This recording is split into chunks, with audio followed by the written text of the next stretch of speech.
CDKs. Harmony in my shed. I just thought I'd like to share a few more recent purchases with you. It's like I said on my other video, it's been a few weeks since I've managed to get around to do a video, and I bought quite a bit of stuff, both online and physically. So let's start. So, very first one, Rolling Stones, Sticky Fingers. Now, I wasn't always the greatest Rolling Stones fan. Um, Actually, I used to love all their stuff between, say, 63 up until 69, maybe, when they had what they used to call the London stuff.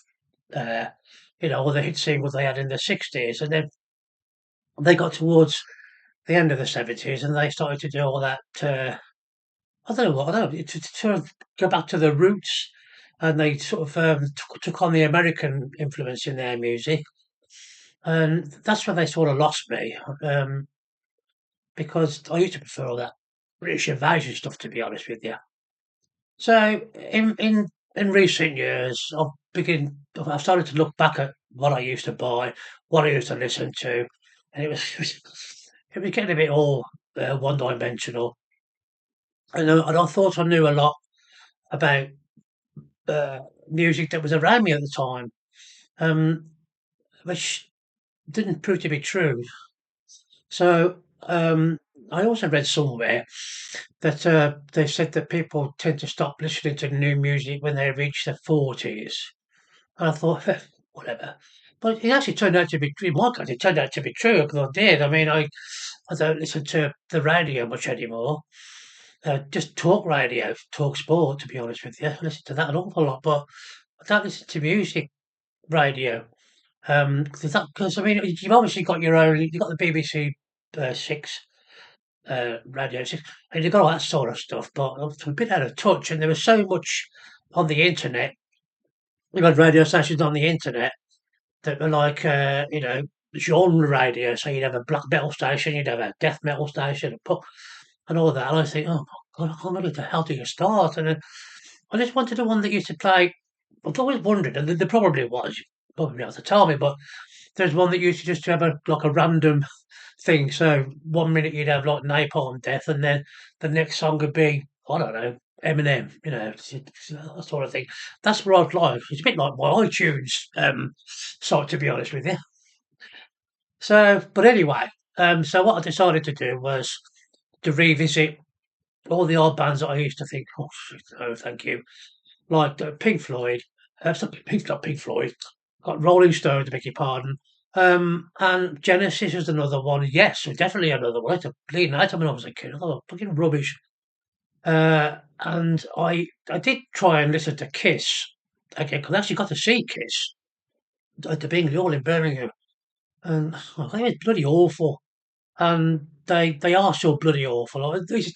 No, there must be. I know there's fans out there, but they just don't do it for me.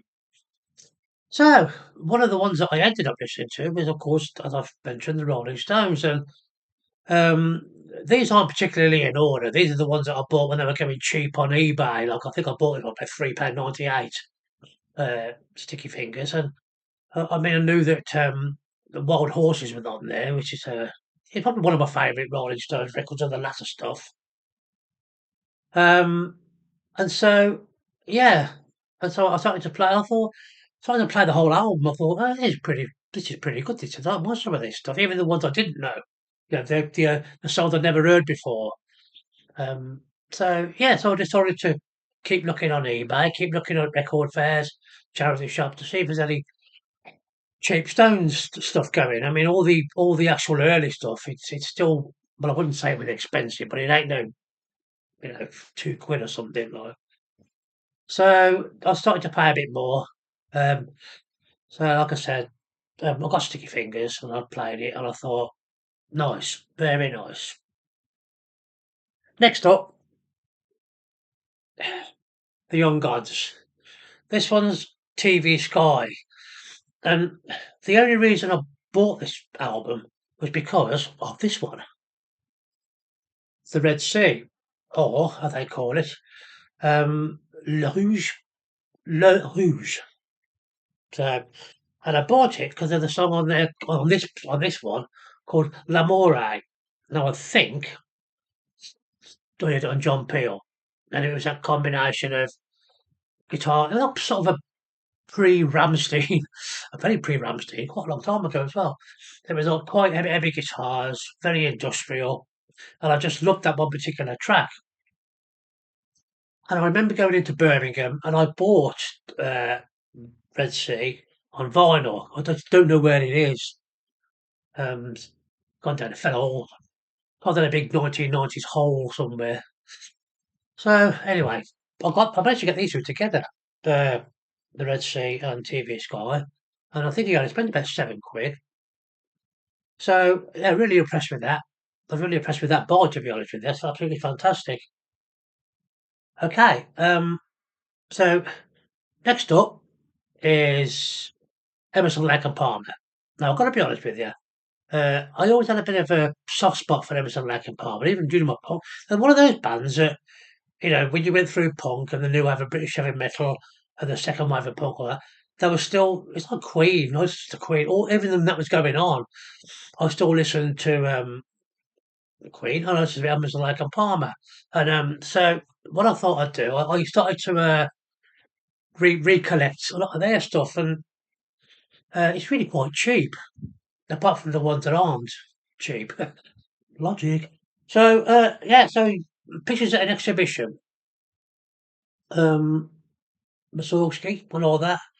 I actually played it again relatively recently, and I thought, well, I don't know what to make of this. I used to love this.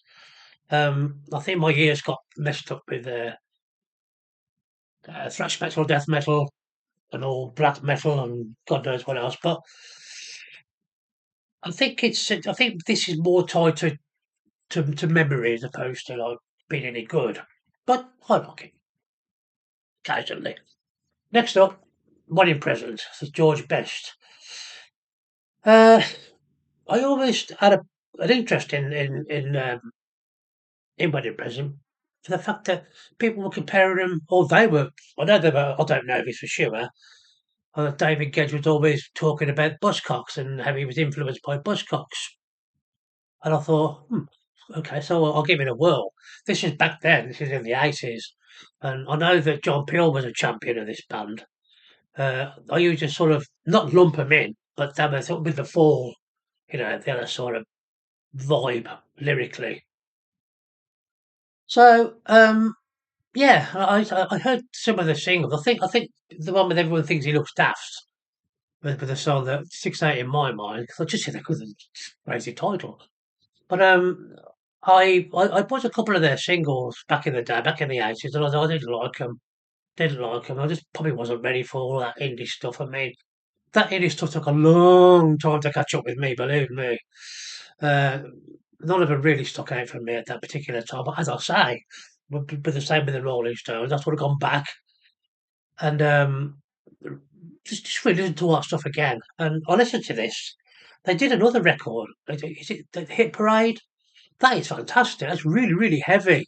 Because after listening to this record, I mean, this always reminds me of it's a record very much of its time, sonically, or to me it is anyway. But I bought the Hit Parade. I saw a record shop that was in Tewkesbury, I think. And I got it back and I put it on. I thought, I reckon that's the best of album. I didn't know it was a